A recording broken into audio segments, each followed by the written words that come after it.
$2.5 billion இதற்காக ஒதுக்கப்பட்டது. அதாவது தொழில் திறனாய்வு, திறன் வளர்ப்பு மற்றும் தொழில் ஊக்குவிப்பு போன்றவற்றிற்கான இந்த ஸ்கில்ஸ் டெவலப்மெண்ட் எனப்படுகின்ற கற்கை நெறிகள் மற்றும் அவர்களுக்கான தொழிற்பயிற்சி வழங்குதல் போன்றவற்றிற்கான விவகாரங்களுக்காக இவ்வாறு வழங்கப்பட்ட பணம் எவ்வாறு சென்றது என்பதை ஆராய்வதற்கான முயற்சியை இப்பொழுது கணக்காளர் நாயகம் எடுத்திருக்கிறார். டக்ஃபோர்ட் அவர்களுடைய அரசாங்கம் என்பது பல சவால்களை எதிர்நோக்கி இருந்தாலும் அதனை வெறுமனே கடந்து செல்கின்ற அல்லது அலட்சியமாக கடந்து செல்கின்ற நிலையில் இருக்கின்ற பொழுதும் இந்த விசாரணை முடிவுகள் வரவில்லை என்கின்ற ஒரு பின்னணி இருக்கின்றது. குறிப்பாக இந்த $9 பில்லியன் மோசடி இடம்பெறக்கூடிய அந்த கிரீன் பெல்ட் எனப்படுகின்ற பசுமை நிலங்களை வீடு கட்டுவதற்காக கொடுக்கப்படுகின்ற திட்டத்தை அவர்கள் கைவிட்டு ஆண்டு 2 ஆகிவிட்டாலும் அதற்குரிய விசாரணை மத்திய போலீசார் எடுத்துச் செல்கின்றனர். எனும் அதன் முடிவு வரவில்லை. பல விடயங்கள் அந்த கணக்காளர் நாயக திணைக்களத்தால் ஆய்வுக்கு உட்படுத்தப்பட போகின்றது.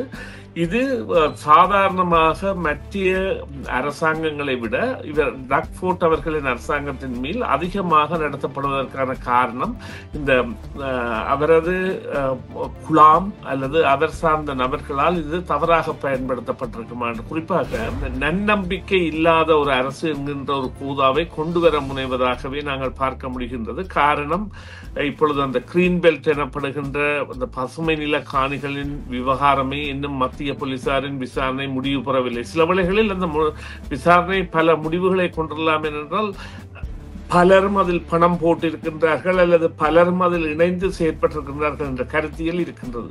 மற்றது AI எனப்படுகின்ற இந்த கணனி தொழில்நுட்பத்தை இந்த அரசு எவ்வாறான விடயங்களுக்கு பயன்படுத்தியது. கனரக வாகனங்களுக்கான சாரதிகளுக்கான அனுமதி பத்திரம் என்பது தாராளமாகவே இலகுவான முறையில் கொடுக்கப்பட்டதான ஒரு குற்றச்சாட்டு இருக்கின்றது.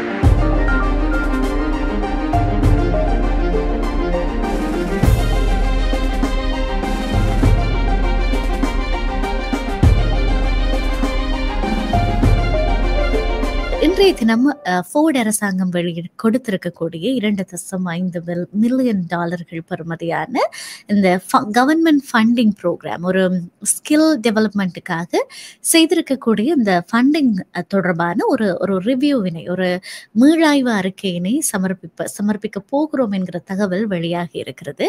அது சரியான முறையிலே மக்களை சென்றடைந்திருக்கிறதா, அது ஃபேரான முறையிலே பிரித்து வழங்கப்பட்டிருக்கிறதா, அதில் பயன்பெற்றவர்கள் யார், உண்மையிலுமே அப்படிப்பட்ட ஒரு ஃபண்டிங் ப்ரோக்ராமினாலே அரசாங்கத்திற்கு கிடைத்திருக்கக்கூடிய இல்லாவிட்டால் டாக்ஸ் பேயர்ஸுக்கு கிடைத்திருக்கக்கூடிய நன்மை என்ன, இப்படியெல்லாம் இது குறித்து தீர ஆலோசிக்க போவதாக, ஆராய போவதாக அந்த அறிக்கை சொல்லி இருக்கிறது. இது குறித்து நாங்கள் ஆழமாக பேச போகிறோம். சுரேஷ் தர்மாவின் உரையாடலுக்காக இணைத்துக் கொள்ளலாம்.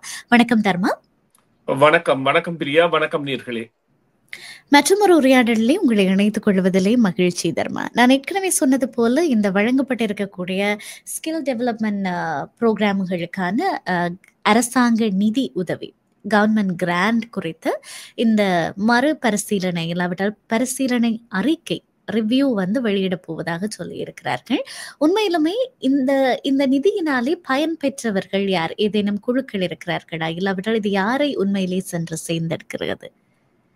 நிச்சயமாக இந்த விவகாரம் என்பது எவ்வாறானவர்கள் பயன்பெற்றார்கள் என்பதை விட எவ்வாறானவர்கள் அந்த ஒப்பந்தங்களை பெற்றார்கள் என்பதை அறிவதற்காக ஒன்றாரியோ கணக்காளர் நாயகம் அவர்கள் எடுத்து செல்ல போகின்ற ஒரு விசாரணையாக இருக்க போகின்றது.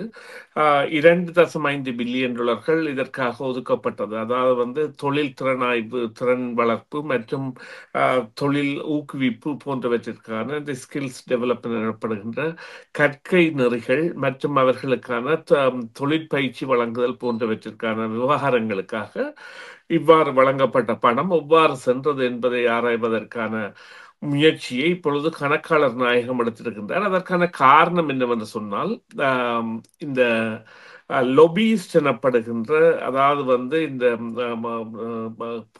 பணங்களை மற்றவர்கள் பெறுவதற்கு, நிறுவனங்கள் பெறுவதற்கு போன்றவற்றில் செயற்படுகின்றவர்கள் அவரது நெருக்கமானவர்களாக இருக்கலாம் என்கின்ற ஒரு சந்தேகத்தை இந்த பத்திரிகைகள் வெளியிட்டிருந்தன. அவருக்கு உதவியாளராக இருந்தவர்கள் அல்லது அவருக்கு நெருக்கமாக அவரது அலுவலகத்தில் பணியாற்றியவர்கள் அல்லது அவர் சார்ந்தவர்களாக இருக்கலாம் என்று.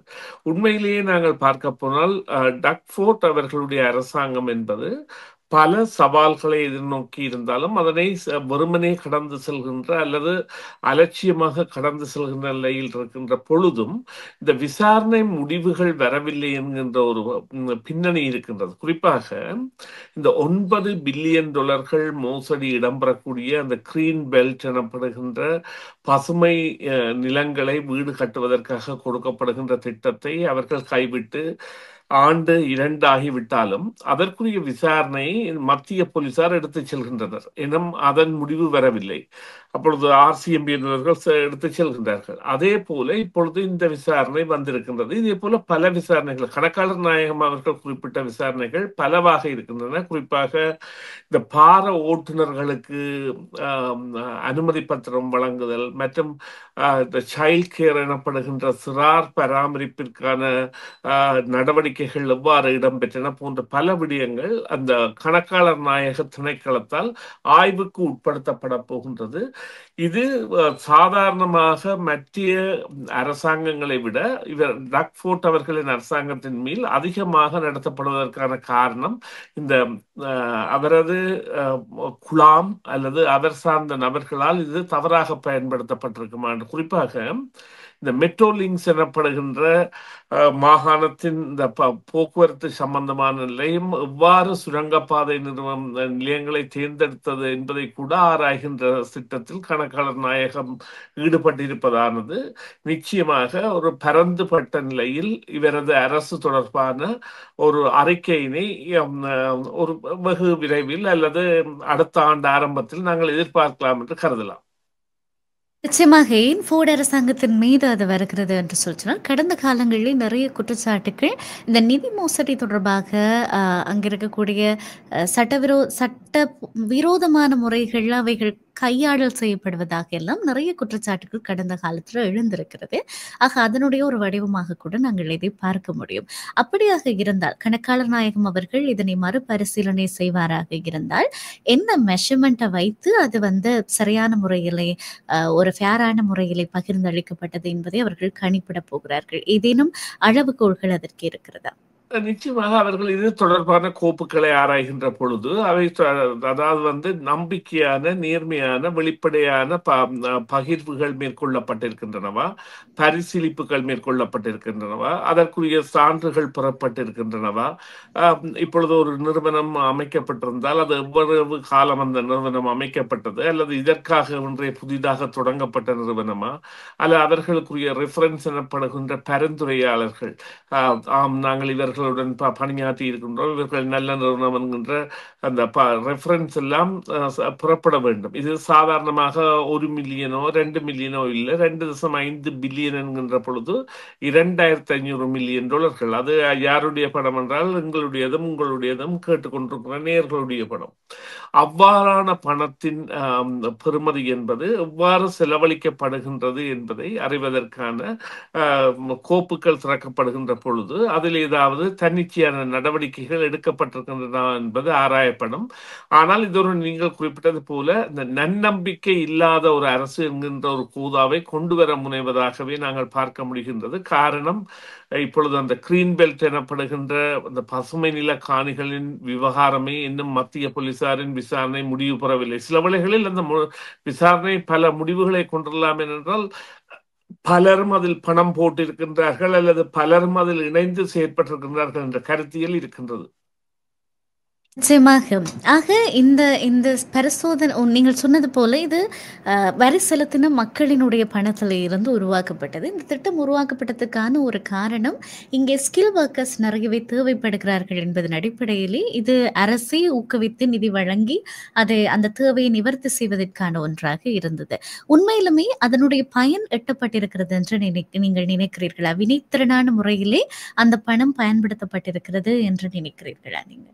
நிச்சயமாக அந்த பணத்தின் பயன்பாடு என்பது இனிவரும் காலங்களுக்கானதாக சில வழிகளில் தீர்மானிக்கப்பட்டிருப்பினும் கூட, அல்லது ஒரு சில மில்லியன்கள் தான் இதுவரை செலவழிக்கப்பட்டிருப்பதாக இருப்பினும் கூட, எந்த நிறுவனத்தினூடாக அந்த பண பங்கீடு இடம்பெற்றது, எத்தகைய நிறுவனங்களுக்கு அது வழங்கப்பட்டது போன்ற தேவைகளை இப்பொழுது ஆராய வேண்டிய தேவையை தொழிற்சங்கங்கள் ஏற்படுத்தி இருக்கின்றன. குறிப்பாக ஆப்சு எனப்படுகின்ற அந்த ஒன்டாரியோ பொது வேலை செய்கின்ற ஊழியர்களின் சங்கம் என்பது கல்லூரிகள் மற்றும் பல்கலைக்கழகங்களை பிரதிநிதித்துவப்படுத்துவதாகவும் இருக்கின்றபடியால் இவ்வாறான திட்டங்கள் வெளியாருக்கு கொடுக்கும் பொழுது, தனியாருக்கு கொடுக்கும் பொழுது பல்கலைக்கழகங்கள் கல்லூரிகளுக்கு செல்பவர்களின் தொகை குறையும் என்கின்ற, அல்லது அவர்களுக்கு மேலும் இழப்பு ஏற்படும் என்கின்ற ஒரு கருத்தியலை வைத்திருந்தது. அதுதான் இந்த நடவடிக்கையில் உண்மையிலேயே தகுதியானவர்களுக்கு கொடுக்கப்பட்டிருக்கின்றதா, அல்லது தரமில்லாமல் சாதாரணமாக உடனடியாக கம்பெனிகள் கொடுக்கப்பட்டிருக்கின்றதா என்றெல்லாம் அறியப்படக்கூடிய சாத்தியக்கூறு இருக்கின்றது. அத்தோடு இந்த கணக்காளர் நாயகம் அவர்கள் எடுத்திருக்கின்ற விடயத்தில் அந்த பிபிஇ அந்த பர்சனல் ப்ரொடெக்டிவ் அந்த ஆக்ட் என்கின்ற ஒரு சட்டம் சரியாக பயன்படுத்தப்பட்டிருக்கின்றதா, மற்றது ஏஐ எனப்படுகின்ற இந்த கணனி தொழில்நுட்பத்தை இந்த அரசு எவ்வாறான விடயங்களுக்கு பயன்படுத்தியது. கனரக வாகனங்களுக்கான சாரதிகளுக்கான அனுமதி பத்திரம் என்பது தாராளமாகவே இலகுவான முறையில் கொடுக்கப்பட்டதான ஒரு குற்றச்சாட்டு இருக்கின்றது. அவ்வாறான விடயங்கள் எல்லாம் ஆராயப்பட போகின்றன. எனவே நிச்சயமாக இது ஒரு ஆரோக்கியமான முறையில் ஒரு மாகாணம் செயற்பட வேண்டும் என்கின்ற நிலையில் நாங்கள் இந்த கணக்காளர் நாயகம் அவர்களை பாராட்டிய தீர வேண்டும் என்றால் அவரும் அவருடைய திணைக்களமும் இந்த விவகாரத்தில் உண்மை கண்டறிதலை மேற்கொள்கின்றது. உண்மையிலேயே இதில் எந்தவித களங்கமும் இல்லாவிட்டால் அது டக்ஃபோர்ட் அவர்களுடைய அரசிற்கு ஆதரவான நிலையை கூட ஏற்படுத்தலாம். ஆனால் அவர் பரிந்துரைகள் இல்லாவிட்டாலும் அவருக்கு தெரிந்தவர்களுடைய பங்களிப்புகள் இருக்கின்றன என்ற ஒரு கருத்தியல் இருக்கின்றது.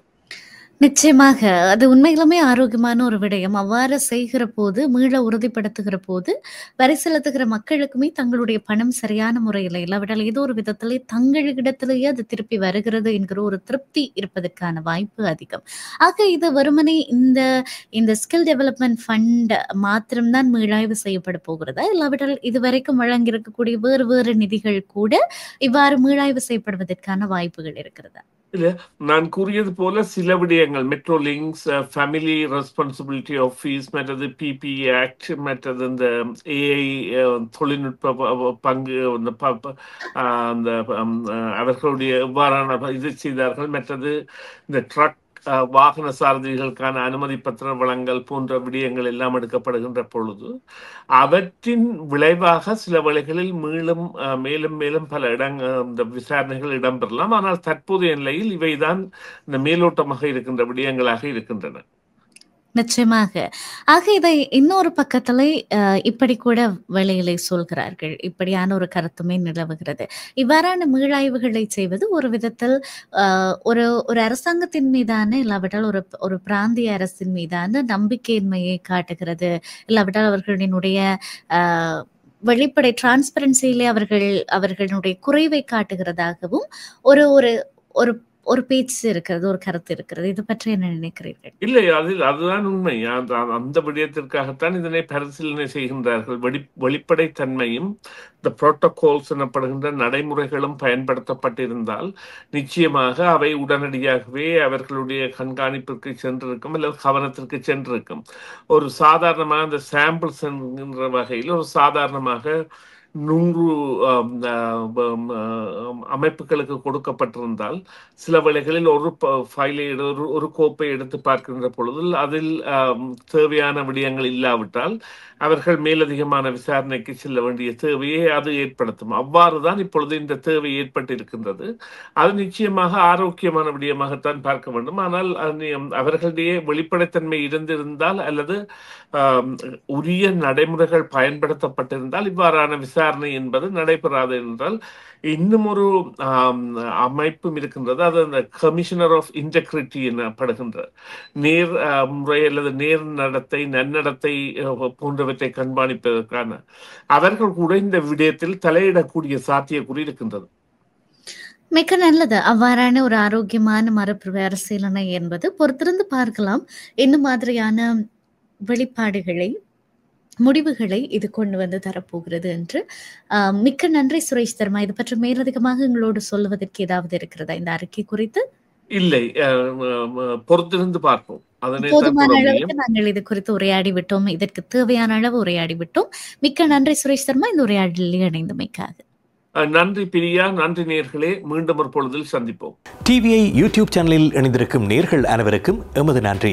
எமது காணொளி தொகுப்புகளை தொடர்ந்து நீங்கள் பார்வையிடுவதற்கு கீழிருக்கின்ற பெல் பட்டனை அழுத்துவதனூடாக நோட்டிபிகேஷனில் பல காணொளி தொகுப்புகள் உடனுக்குடன் உங்களை வந்து சேரும். அருகில் இருக்கின்ற முக்கிய காணொளி தொகுப்புகளையும் பார்வையிட தவறாதீர்கள்.